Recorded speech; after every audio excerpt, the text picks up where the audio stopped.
Donc, pour cette partie, nous allons parler de la loi de la normalité. C'est quoi la loi de la normalité? Donc, on va prendre un exemple. Si on teste un médicament, nous allons prendre un groupe, par exemple une trentaine de personnes. On va appeler ça le groupe témoin. Et on va prendre un deuxième groupe d'une trentaine de personnes, qui est le groupe expérimental.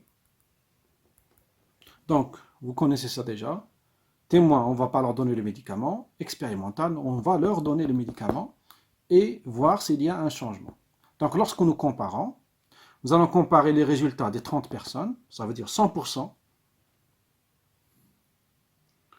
100%. On va prendre tous les résultats et les comparer avec le 100% témoin. On va les comparer les deux. OK? Donc, la loi de la normalité, elle va nous faciliter cette comparaison.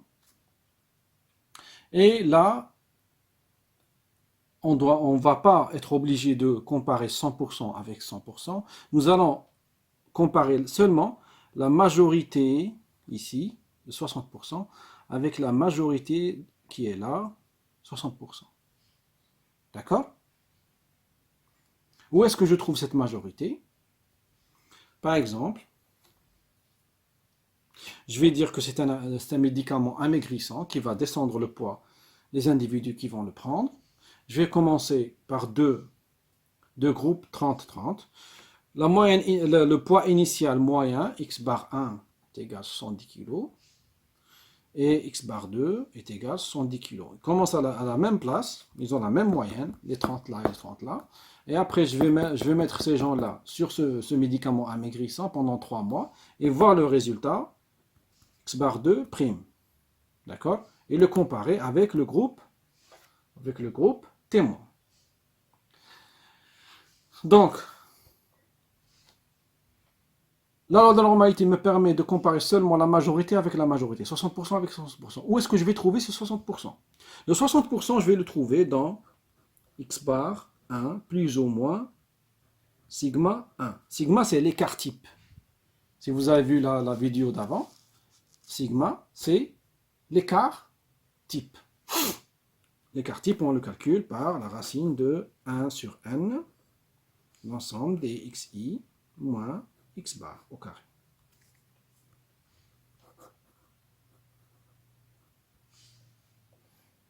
D'accord? Supposons que là on a x bar 1 est égal à 70 kg, sigma 1 est égal à 4 kg. Ok? Ça veut dire quoi ça? Ça veut dire que 60% des personnes qui sont dans ce groupe, ils ont un poids entre 66 et 74.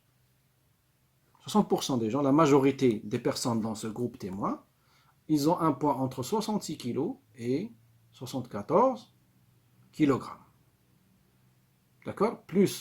Moins l'écart type, plus l'écart type. Donc, lorsque j'ai la loi de normalité qui s'applique, donc je vais comparer seulement cette tranche-là, la majorité. Je ne vais pas prendre 100% tout le monde. Je vais prendre seulement, c'est plus facile à calculer. Donc, pour appliquer la loi de la normalité, nous avons deux conditions. La première condition, les distributions doivent avoir un seul mode. Les distributions doivent être unimodales. Deuxième condition, toutes les valeurs doivent être positives. Positives. D'accord? En biologie, généralement, c'est le cas. Les deux conditions, généralement, les distributions sont unimodales, ils ont un seul mode. Et deuxièmement, la majorité des mesures qu'on prend en biologie sont positives. Il n'y a pas de choses négatives. Dans d'autres sciences comme la physique, la météorologie, etc., vous pouvez avoir des températures négatives, vous pouvez avoir des pressions négatives, des charges négatives. Donc c'est autre chose. On ne peut pas utiliser la loi de normalité dans ces conditions-là. Mais en biologie, généralement, la loi de normalité s'applique. Donc, pourquoi je vous enseigne la loi de la normalité? Parce que la loi de la normalité a été utilisée pour créer ce que l'on appelle les tests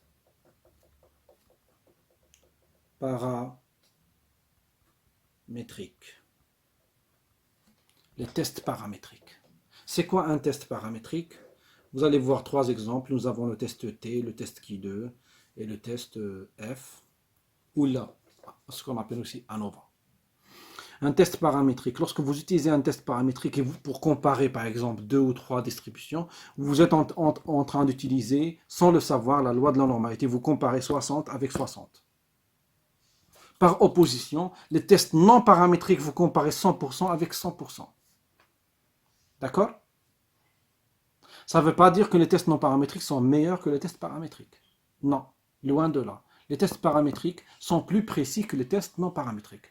La seule chose qui diffère, c'est que dans un test paramétrique, on utilise la loi de la normalité, sans le savoir, et on compare la majorité avec la majorité, au lieu de comparer tout avec tout. D'accord?